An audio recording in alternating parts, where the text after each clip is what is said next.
कभी सोचा है कि भारत जैसा इतना बड़ा, इतना डाइवर्स देश, जहां हर कुछ किलोमीटर्स पर भाषा, खाना, पहनावा सब बदल जाता है, वो एक साथ मिलकर काम कैसे करता है?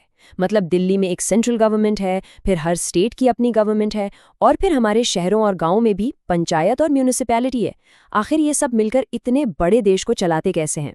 इसी सवाल का जवाब है एक शब्द में, संघवाद, यानी फेडरलिज्म। और मैं आपको बता दूं, ये चैप्टर सिर्फ देश को समझने के लिए ही नहीं, बल्कि बोर्ड एग्जाम में अच्छे मार्क्स लाने के लिए भी करकीब इंपॉर्टेंट है। तो चलिए फटाफट एक नज़र डालते हैं कि इस चैप्टर में हम क्या-क्या कवर करने वाले हैं। सबसे पहले हम समझेंगे कि ये संघवाद होता क्या है। फिर देखेंगे कि हमारे संविधान में ऐसा क्या लिखा है जो भारत को एक फेडरल देश बनाता है।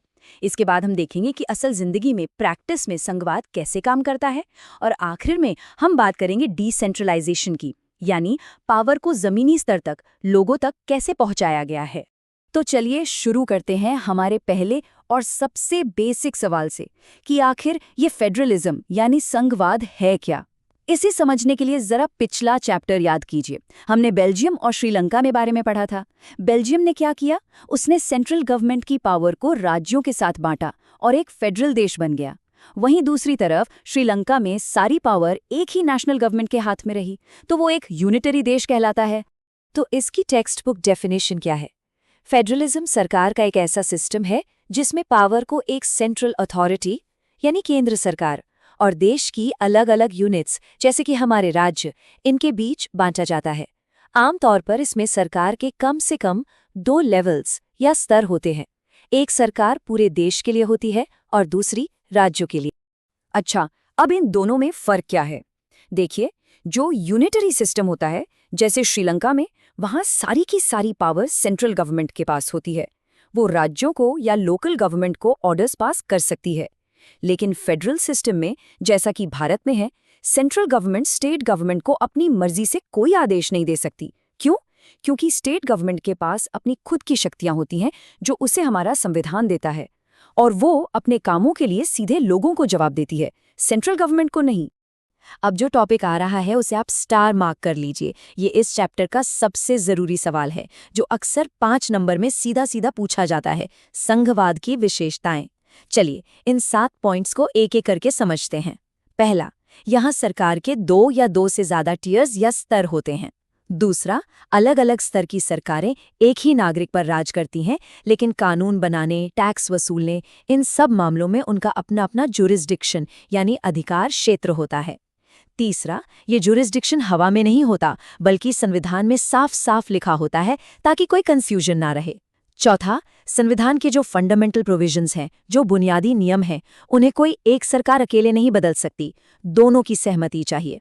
पांचवा, अगर कभी सेंटर और स्टेट में किसी बात पे झगड़ा हो जाए तो हमारी अदालतें, हमारा सुप्रीम कोर्ट एक अंपायर की तरह काम करता है और फैसला सुनाता है। छठा, हर सरकार के पास पैसे कहाँ से आएंगे, उसके रेवेन्यू के सोर्सेज भी संविधान में तय होते हैं ताकि वो फाइनेंशियली इंडिपेंडेंट रहें। और सातवां, इसके दोहरे मकसद हैं, एक तो देश की एकता को बचाना और दूसरा अलग अलग क्षेत्रों की डाइवर्सिटी का सम्मान करना। फेडरेशन या संघ 2 तरीकों से बनते हैं।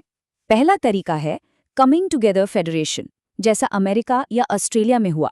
इसमें कई छोटे छोटे इंडिपेंडेंट स्टेट्स खुद साथ आकर एक बड़ा देश बनाते हैं। ऐसे में स्टेट्स ज्यादा पावरफुल होते हैं। दूसरा तरीका है होल्डिंग टुगेदर फेडरेशन, जैसा भारत या स्पेन में है। इसमें एक बहुत बड़ा देश अपने एडमिनिस्ट्रेशन की आसानी के लिए अपनी पावर को सेंटर और स्टेट्स के बीच बांट देता है। इसमें आमतौर पर सेंटर यानी केंद्र सरकार ज्यादा पावरफुल होती है, और हाँ, भारत इसी दूसरी कैटेगरी में आता है। तो अब सवाल ये उठता है कि वो कौन सी बातें हैं जो भारत को एक फेडरल कंट्री बनाती हैं। इसका सीधा सा जवाब हमारे संविधान, हमारे कॉन्स्टिट्यूशन में छिपा है। चलिए देखते हैं कैसे। हमारे संविधान ने केंद्र और राज्य सरकारों के बीच लीगल पावर्स को बहुत ही साफ तरीके से 3 लिस्ट में बांटा है। पहली है यूनियन लिस्ट यानी संघ सूची। इसमें वो विषय हैं जो पूरे देश के लिए इंपॉर्टेंट है, जैसे डिफेंस, बैंकिंग, करेंसी। इन पर कानून बनाने का अधिकार सिर्फ और सिर्फ केंद्र सरकार के पास है। दूसरी है स्टेट लिस्ट यानी राज्य सूची। इसमें पुलिस, खेती, सिंचाई जैसे लोकल इंपॉर्टेंस के विषय हैं जिन पर सिर्फ राज्य सरकारें ही कानून बना सकती हैं। और तीसरी है कॉन्करेंट लिस्ट यानी समवर्ती सूची। इसमें शिक्षा, जंगल, शादी जैसे विषय हैं जिन पर सेंटर और स्टेट दोनों कानून बना सकते हैं।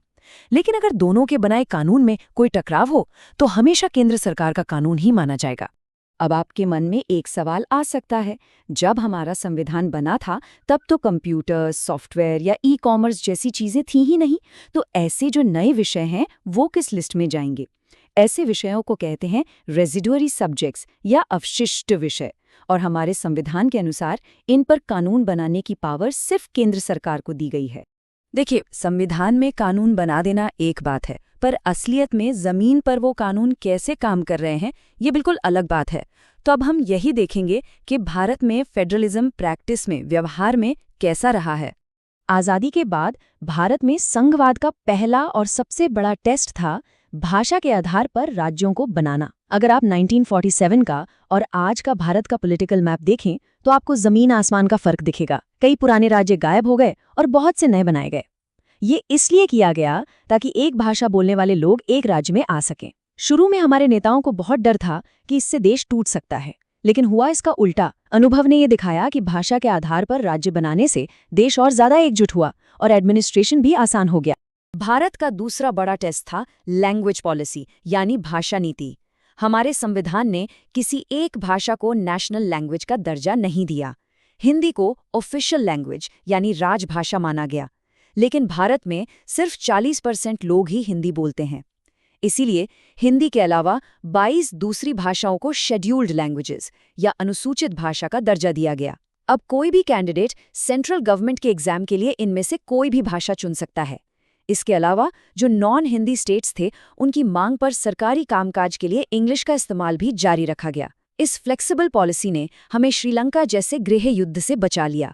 और तीसरा टेस्ट था सेंटर स्टेट रिलेशंस। देखिए, आज़ादी के बाद बहुत सालों तक केंद्र में और ज़्यादातर राज्यों में एक ही पार्टी की सरकार रही। इसका नतीजा ये हुआ कि राज्य सरकारें अपने अधिकारों का ठीक से इस्तेमाल ही नहीं कर पाती थी। लेकिन 1990 के बाद सीन पूरी तरह बदल गया।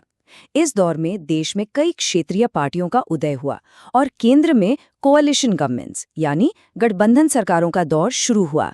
अब किसी एक पार्टी को बहुमत नहीं मिलता था, तो केंद्र की सरकार बनाने के लिए उन्हें राज्यों की पार्टियों से हाथ मिलाना पड़ता था। इससे सत्ता की साझेदारी का एक नया कल्चर डेवलप हुआ और फेडरलिज्म की जड़ें और भी मजबूत हो गईं।